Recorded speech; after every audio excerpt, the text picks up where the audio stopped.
Our scripture passage for today is placed in the midst of Jesus' public ministry in the Gospel of Luke. But also at the same time, the cross is so very close to becoming a reality for Jesus. The crowd has been following Jesus for a long time, and this crowd has grown larger and larger as more time has passed. Now, this man called Jesus has attracted more and more people who wanted to hear his message and who wanted to follow him. But at least let's assume that the intentions of those in the crowd were good. At the beginning of our scripture, a person speaks from the crowd and says to Jesus, "Teacher, tell my brother to divide an inheritance with me." Now the statement seems pretty harmless. The person asking Jesus this, which we assume can be a male, does not want all of the inheritance that that's been left behind. He simply wants to share the inheritance with his brother. Their father has probably died, and it's likely that the brothers are fighting over what has been left behind. I hate to say it, but this happens a lot. We all know stories of family members fighting over what they believe is rightfully theirs.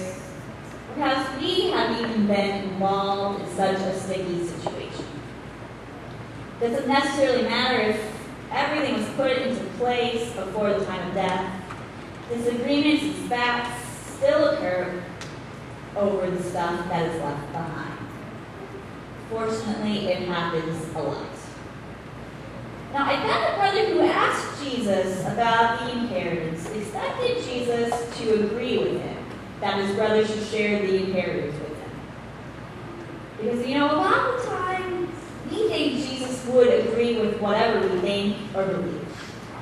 And a lot of times, we try to imagine God in our own image instead of the other way around. However, that's a different sermon for another time.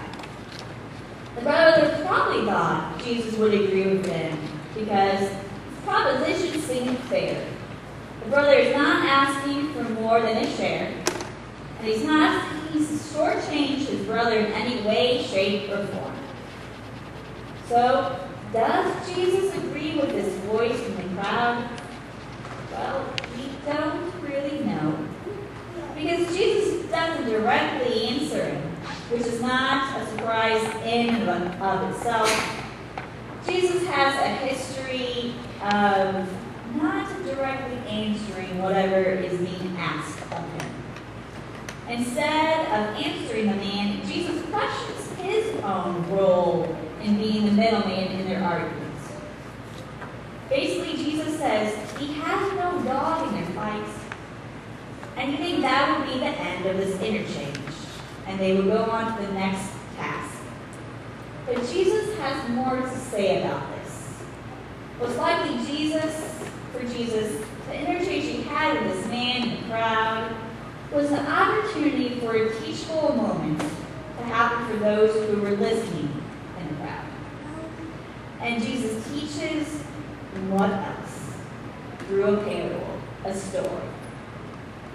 Jesus prefaces the parable that is about to pour forth from his tongue, saying, watch out for any opportunity that looks like you might succumb to greed.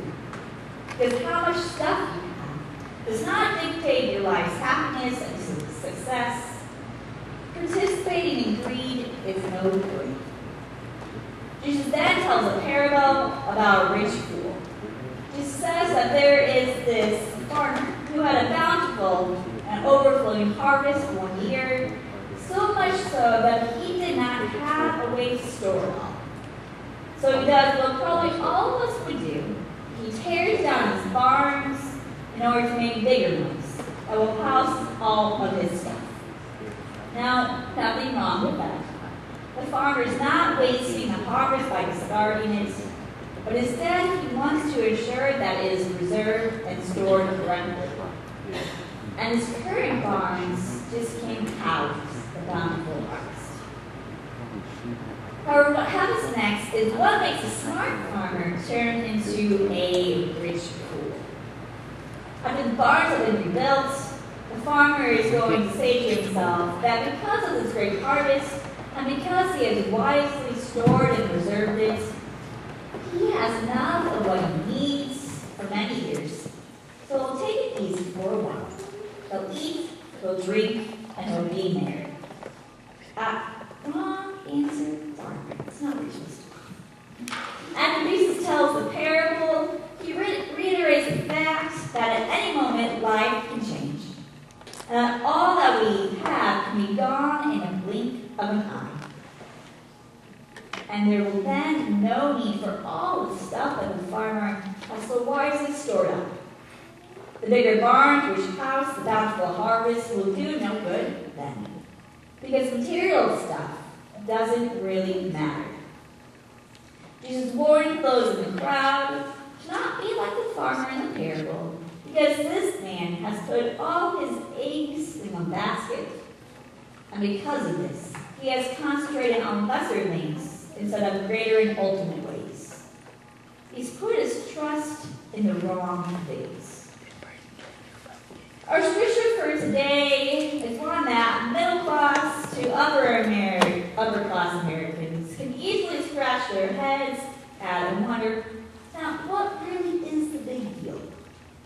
On the surface, it seems as if nothing is inherently wrong about the farmer or what he did. In fact, what the farmer did and does seems pretty smart and pretty wise. And most likely, we would have done the same thing if we were the farmer. But let's examine this parable a little deeper. The farmer does a really great job with his harvest. Maybe it was the soil, or the irrigation system, or his choice of crops, or the great weather with the right amount of sun, and the right amount of rain. Regardless, this farmer has hit the jackpot. A bountiful harvest. And as any farmer's wildest dream come true. In today's society, a farmer would be identified as a success. No doubt about it. So as any responsible farmer or human being would do when they have too much stuff and can't contain it, they build something to contain it all. Now we get it, we do it. If in our house we run out of room for a family, then we either expand our current home or we go looking for a bigger one. Like I said, nothing wrong with that. But what happens next is where this parable takes an unfortunate turn. What the farmer does next doesn't altogether seem bad or wrong, but it's not the most faithful or holy decision according to Jesus.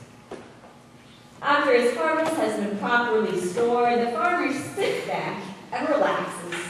After all, he has all that he needs. Now he's not being lazy.